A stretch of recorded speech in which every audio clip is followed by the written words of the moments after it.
Bonjour à toutes et à tous, ravi de vous retrouver donc pour cette vidéo hebdo consacrée aux cryptos. On va faire ensemble le point donc sur le Bitcoin, les différentes crypto-monnaies et puis les actions qui sont de près ou de loin liées à la blockchain. Donc au niveau de notre Bitcoin, bon, on n'a pas grand-chose de neuf en soi. On est en train de faire une petite consolidation, rien de bien méchant à ce stade du prorata. On est allé chercher un nouveau plus haut.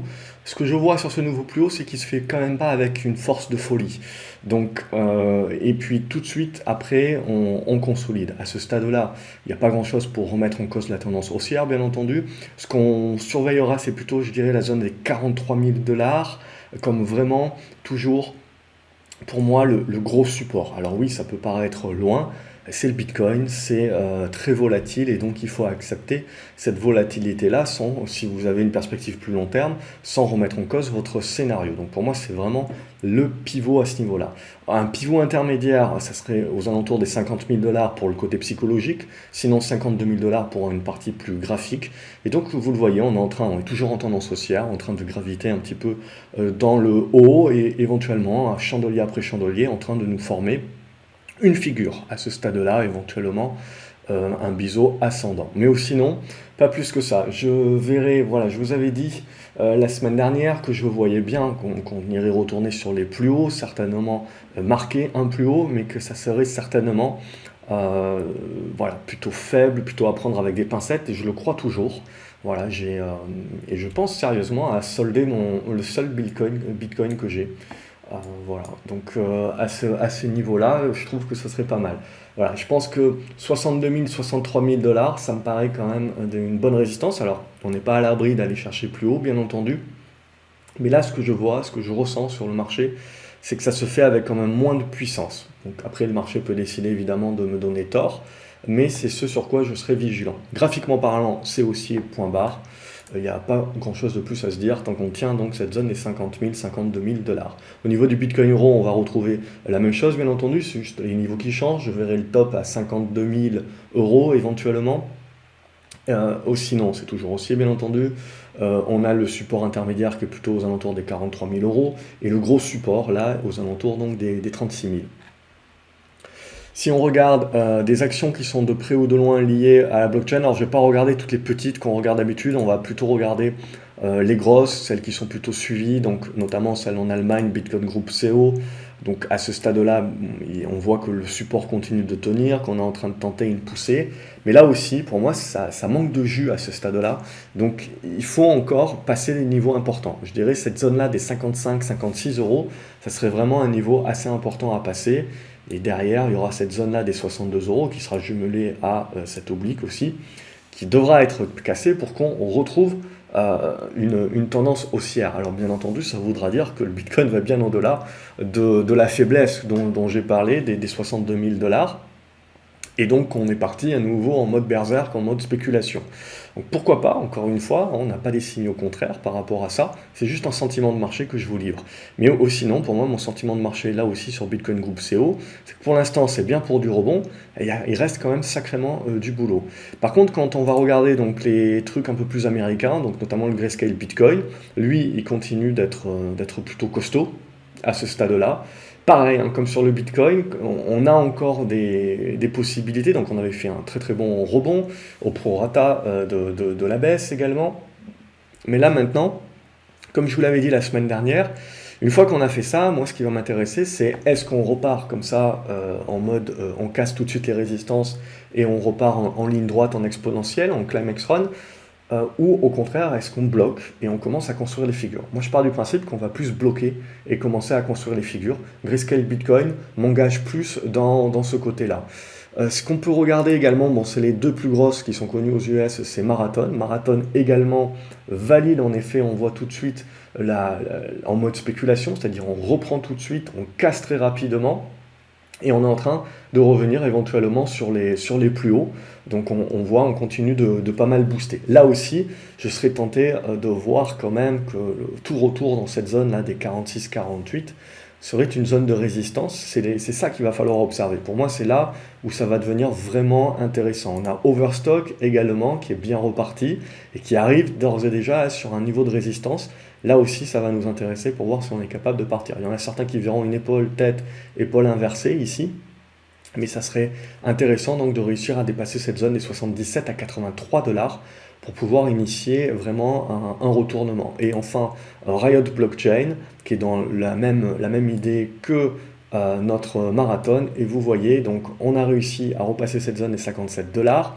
Ce qui m'intéresse là maintenant, c'est de savoir est-ce qu'on va valider cette oblique descendante comme résistance et donc valider l'idée d'une figure assez large de construction, ou est-ce qu'on casse tout ça par le haut très rapidement, on va rechercher les plus hauts et on repart en spéculation.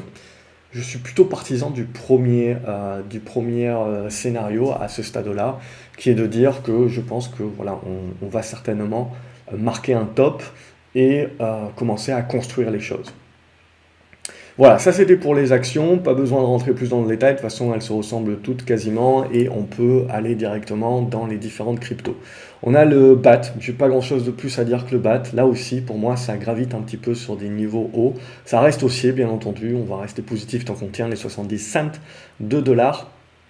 À ce stade-là, qu'est-ce qu'on a? Le Cardano, qui pour moi continue d'être quand même une bonne alternative, mais qui là aussi, on le voit, ça commence à bloquer.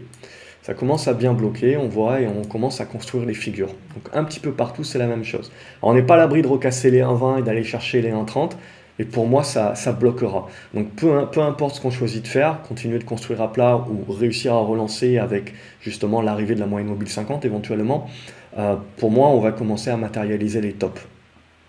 Et c'est justement, je serais tenté de dire, ce qui m'intéresse le plus, c'est quand justement vous recassez par le haut et que donc tout le monde se dit, ça y est, c'est reparti pour un tour, tout le monde vous redonne des objectifs à 10 000, etc.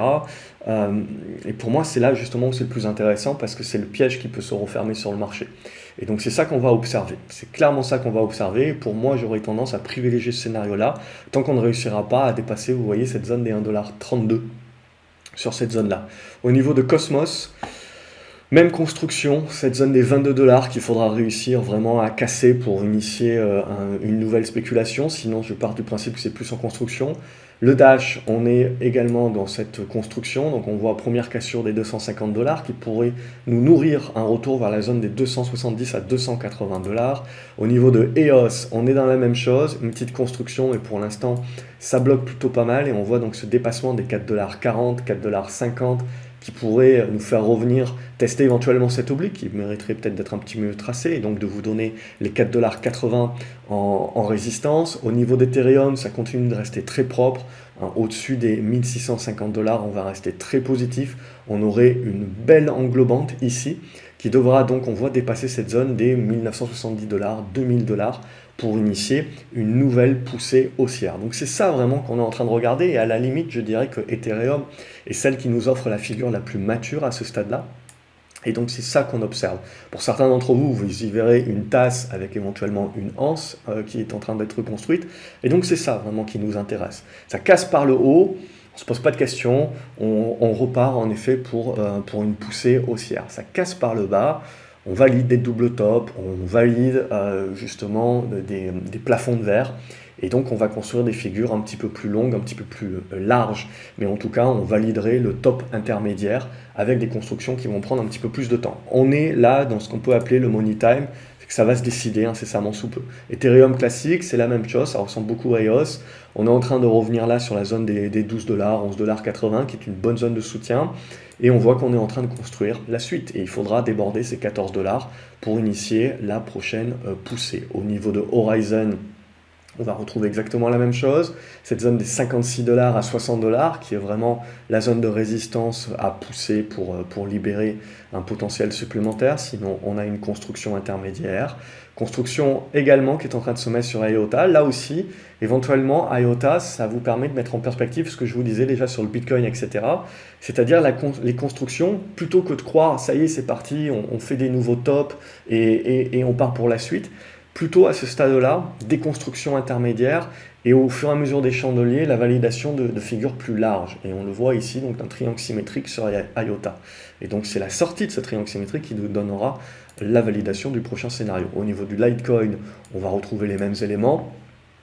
Donc ça va ressembler assez à ce qu'on a sur Ethereum également, on voit ici et ici. Et donc ce qui va nous intéresser évidemment, c'est pas qu'on casse par le bas les 190 par le bas, sinon ça valide plutôt le scénario sur lequel je suis axé à ce stade-là, c'est de dire la construction d'un top, au moins un top intermédiaire, ou au contraire, on arrive à casser par le haut, on relance de la spécu et de la poussée. Et là, j'observerai les 250 $ à ce stade-là, qui pour moi, même si on casse par le haut, on ne remettrait pas en cause encore totalement le scénario. Au niveau de Monero, même chose que sur pas mal de cryptos, on est en train de construire, on tente les sorties, on n'arrive pas à les valider. Voilà, pour moi, j'attends pour l'instant ce que le marché me démontre à ce stade-là, c'est qu'il est urgent d'attendre et de voir un petit peu comment ces constructions arrivent à se terminer. Neo, faudra déborder, on voit les 43 $ pour aller chercher à nouveau les 50. Au niveau de Nano, on est sur des constructions un peu plus compliquées, hein, c'est assez erratique, etc. Donc là, bon, j'aurais du mal, mais je pars du principe que, voilà, globalement, vous voyez, on a eu ces corrections, ces poussées, et sur pas mal de cryptos, ces poussées-là, elles n'arrivent pas à construire. Alors sur quelques cryptos, on a vu comme sur Ethereum, etc., on a des constructions qui restent encore plutôt propres, donc plutôt fortes, et sur d'autres cryptos, c'est un peu plus erratique, un peu plus compliqué. Donc là, vraiment, ce dépassement, je dirais au moins des 5,40 $ pour se remettre dans des bonnes expectatives, des bonnes dispositions. Au niveau de OhmySgo, là aussi, on a une construction qui est assez intéressante, bien entendu, toujours haussière, dépassement des 5,40 $, 5,50 $ qui peut initier une relance de la hausse. Au niveau du Kutum, on va retrouver cet oblique qu'on avait tracé donc déjà la semaine dernière, avec un débordement des 6,30 $ à 6,60 $ qui peut nous initier un retour sur les 7,20 $. Au niveau de Ripple, qu'est-ce qu'on a sur Ripple? Pas grand-chose, c'est ce truc un petit peu archaïque où on n'a pas grand-chose à se mettre sous la dent tant qu'on ne dépasse pas les 50 centimes de dollars pour éventuellement revenir au contact de cette oblique descendante ici. Et sur le Stellar, on va retrouver la même chose, plutôt une certaine faiblesse, donc sous les 45 centimes de dollars. Attention, je vous parle d'une faiblesse de court terme, sur des tendances haussières, et si vous regardez vos graphiques en hebdomadaire, toutes les crypto-monnaies demeurent dans leur tendance haussière. On parle là de faiblesse et justement de manque d'entrain pour réellement relancer une dynamique et donc d'être un petit peu plus prudent à court terme sur éventuellement les corrections qui pourraient reprendre. Et on le sait, c'est des cryptos, ça peut aller très vite, ça peut se faire au prorata des différentes os. Et donc être un petit peu plus compliqué si vous avez un avis qui est plus long terme et qui va devenir court terme dès que vous allez perdre 20-30%. Donc c'est de ça dont on parle, hein. On ne parle pas de ceux qui sont vraiment long terme et qui vont conserver.